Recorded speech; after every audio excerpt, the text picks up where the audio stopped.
Hey guys, here we are with Anthony C. Ferrante, the director of what's now the Sharknado trilogy. Yes, we're a trilogy now. It's pretty awesome. So we have Sharknado 3 is coming out. Oh, hell no. Oh, hell no. I'm sorry. Sharknado 3, oh, hell no, is coming out. It's airing July 22nd on Sci-Fi. On Sci-Fi, okay. So what can we expect from this round of Sharknado insanity? Well, I think the first two movies, you know, we were playing it safe. We only destroyed one city at a time, you know. First one was Los Angeles, then New York. I mean, come on. So when you get to 3, we got to up the ante. And so now we're kind of tackling the entire Feast Coast. And so we take on Washington, D.C., we take on Orlando and a couple little cities in between, and then we kind of, you know, go boldly into some other territory. Okay. That's pretty awesome. Did you say Feast Coast? Yes, it's the Feast Coast. Not the East Coast, the Feast Coast.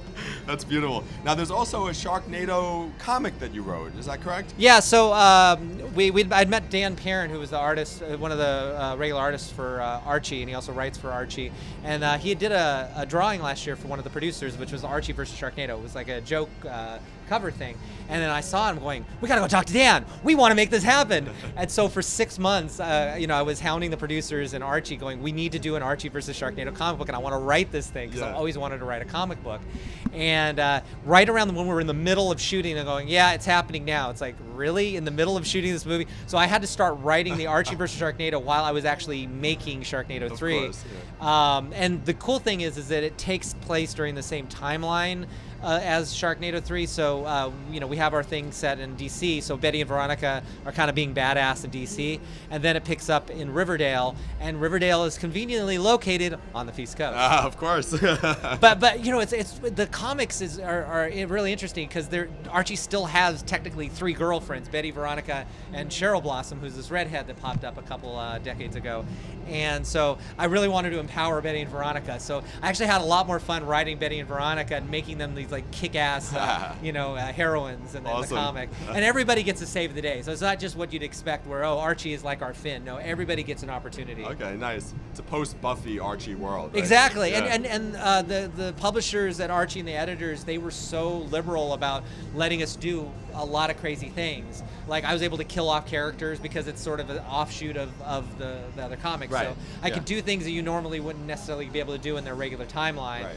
And I always keep thinking there's nothing left to say with the Sharknado universe. And I'm writing this going, oh wow, we haven't done that, and I get to write it in the comic book. Shared universe too. Yeah. Sharknado 4, what's the deal? You know, I think this movie's successful. We're going to be doing more Sharknados, I think, you know, but the audience has to decide what to do. I think as long as we can keep on making it different.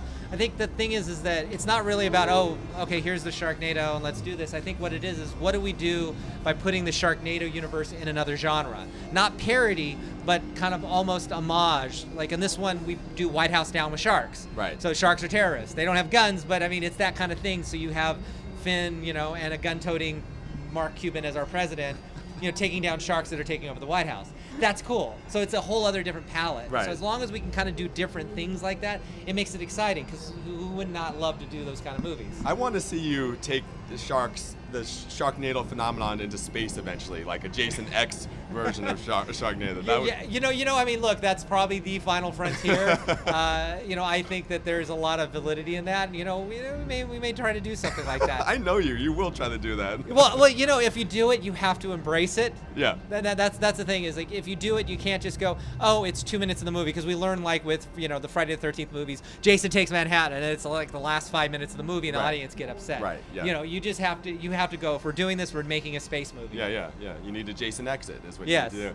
So now you actually write some of the music as well for the films, don't you? Yeah. Songs. What I learned years ago when I started doing my movies is that we could never afford to license songs, and Robbie Rist, who is Cousin Oliver and Brady Bunch and stuff, he's an amazing musician, and we've been friends for a long time. And my first movie said, just come over. If we need to do some blues stuff, you can't license it, we'll just do it. And we started writing songs for the movies, because a lot of stuff that was licensable isn't very good. And Robbie's an amazing producer and writer. So we did a whole bunch of stuff for my first movie, Boo, and it kind of just continued as a joke in a way. We kept changing the name of the band. Like the band broke up, and then the next movie. So the first movie, it was Black and Blues Review. Second movie, we did this gospel stuff, so it was the Toothless Jimmy and the Applejack Kids. And then the third one was Gingerbread Men, because we were doing 50s. And then when it came time for Sharknado, we said, oh, well, we got to call ourselves Quint, because it's going to be rock and roll. Of course. And so we wrote the theme song, Ballad of Sharknado, which I sang on. And it kind of blew up in a weird way. And then we wrote, I think, 4 other songs for that movie. So we in each of these movies, we keep writing these things, and we put the stuff on iTunes under our band name, and then they decided to do an official soundtrack album for 3. So we have the Ballad of Sharknado on that soundtrack album, and a new song called Crash. Plus, we're on a soundtrack album with Camper Van Beethoven. Now, that's like, Camper Van Beethoven is one of my favorite bands. Yeah. And the fact that we're actually on a soundtrack album That's with cool. them, it's very surreal what's happened, because all this stuff is out of necessity because we're low-budget movies. We do studio films on a beer budget, and we do them in a short amount of time. It's like 4 to 5 months to deliver this movie from the time we started principal photography. Yeah. I dare Marvel or DC to try to do a movie in 4 months like this with over 400 visual effect shots. Yeah. So we're always a little rough around the edges, but there's a sincerity and an energy that comes from making these movies. Absolutely, yeah. And I'm sure that's why they're so popular. So, well, I can't wait for the Sharknado carnage that's about to hit us. Thank you, Scott. So thank you so much for being here, Anthony. Yeah, and also people don't know this. Scott, when I used to be a journalist, I hired Scott, I think maybe on your first gig, right? Gave me my first job. Yeah, in the so biz. now that's kind of So we've come full circle. circle here, which is amazing. So thanks so much for being here, and Thank you, for Scott. all your Comic-Con needs, keep it locked to IGN. Oh, hell no.